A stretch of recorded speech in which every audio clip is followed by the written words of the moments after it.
good, YouTube? Welcome back to the channel. This is Jacob Lewindu, Barber Talk, episode 2. I'm here with my brother, fellow barber, Jordan, Flocka Fadez. I'll let you introduce yourself. I'm Jordan, aka Flocka Fadez. My boy Jacob, we met in barber school and we just been boys ever since, man. Yep.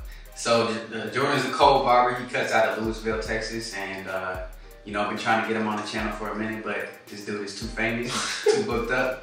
But finally, we got him on the channel, man. We had some time today, man. Yep. So we're looking forward to getting into it. We have some more Q&A questions for y'all. A lot of people have been asking about certain questions when it comes to barbering, so thought we'd come on here and answer those questions. You ready? Yes, sir. All right, cool. Let's get into it. So first question that I have for us is, when should barbers raise their prices? I know a lot of barbers, especially new barbers, they don't really know when's a good time. You know, they're scared if I raise my prices, their clients gonna stop coming to me. Yeah, I'm one of those people too. So everybody. Yeah. So how do barbers find that balance of when they should raise their prices? What's a good time in your opinion to when you should raise prices? I say raise your prices when it becomes too overwhelming, to where you cutting 20 people a day. You could cut the same. No, you could cut 10. You know what I'm saying? You raise your price. Say you charging $20 for a haircut, but you cutting 20 people in one day, you gonna run yourself, bro. You gonna run yourself dry. So raise your prices to 30 or 40. You know what I'm saying? And then you'll be able to cut 10, 12 a day for the same amount of money. Yeah, I pretty much agree. I mean, how I look at it is it's just simple economics. It's just supply and demand. So once your schedule becomes too full, that's how you know it's time to raise your prices. Definitely. You know, in my opinion, it doesn't matter how cold you are as a barber. If you only have, you know, a couple clients a day, you shouldn't be charging more than, you know, $25, $30 for a cut. You know, there's no point in charging $100 for a cut, but you don't have any clients. Right. You know, so. Yeah, no, it's a balance for sure though, because there's some barbers out there that's gonna charge $100, $150. You might cut 2 people in one day. I'm saying you make $200, $300. Right. That's cool, but I'm saying you can cut 10 for $40 and make $400. No? Exactly. So you just gotta figure it out. You gotta feel it out for yourself though. If you wanna cut 100 people in one day, it's up to you. Go ahead, make your money. Yeah. And you know, when you raise your price, you probably will lose a few clients. But you know, eventually your bookings will start to get just as full as they were before, and then boom, that's how you know it's time to raise your prices again. So yeah, I feel like that's a good rule of thumb. Just whenever your bookings start getting too full. Yeah, for sure. Yeah.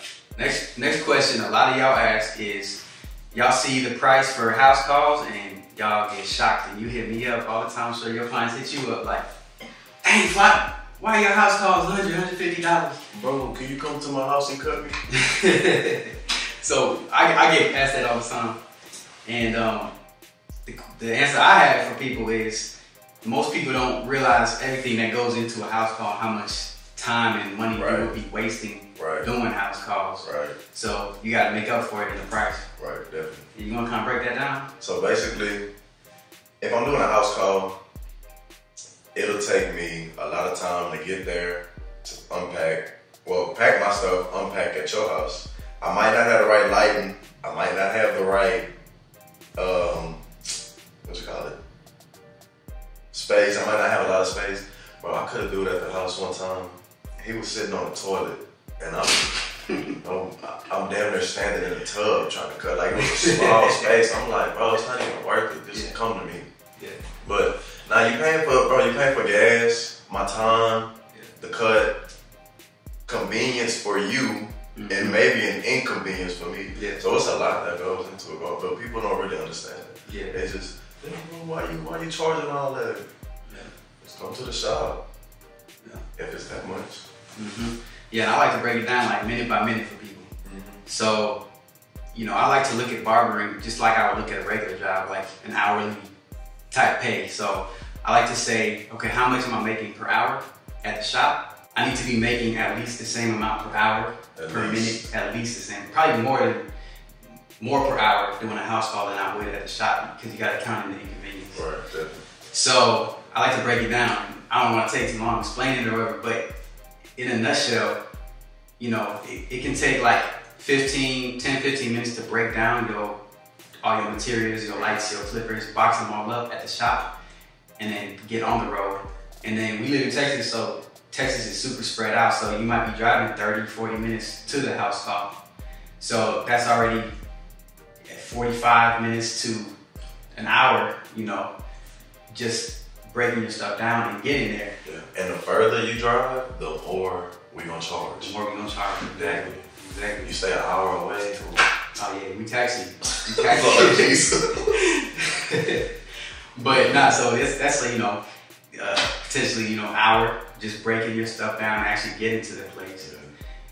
Then you can take another 15 more minutes setting up at the client's house. Then you don't have good lighting, you don't have a good area, so you gotta bring your own lighting, you gotta set all that up. It's just not ideal. Then you do the cut. I cut slow, so my cuts usually take around an hour.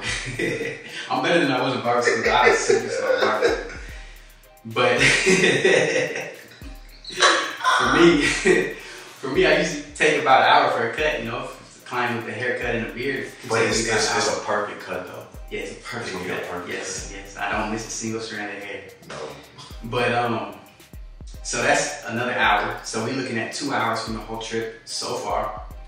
Then I gotta pack up, clean up, sweep up, pack all my lights up, get everything in the car and drive back to the shop. So that's another 30, 45 minutes or more. And unpack it for the next day. And unpack or get back cut. And pack. Or unpack to get back cut. And if I did a house call in the middle of the day. All right, true. So that's potentially, you know, 2 to 3 hours depending on your trip. That you're missing out of your day. So you gotta calculate, okay, if I stayed at the shop, what's the maximum that I would be making at the shop over those 2 to 3 hours? Mm-hmm. Then that's how much at least that I gotta charge for the house call. So that's why the price goes into it. And my cuts are $40, $45. Jordan's about the same. So if you multiply that by 3, 4, however many heads you can do in that 3 hours, now you'll start to see why we charge what we do for the house call. Yeah, because if you think about it, at the shop, the time that I'll be cutting a house call, at the shop, I've been got 3 hours. Yeah, maybe 3 or 4 people in, so that's like $120, $150 right there. Exactly. So it'd be about the same thing. So we'd be losing money if we didn't charge that. Right. So yeah, that's why. So no more questions. Y'all better watch this video. What is good, YouTube? Thank you so much for tuning in again. I hope you enjoyed it. If you haven't already, please make sure to like this video, subscribe to my channel, and turn on the bell notification so you can be the first to find out when I drop a new video. If you have a topic that you want me to talk about, let me know in the comments below. As always, make sure you share this with a friend, and I'll see y'all next time. Peace.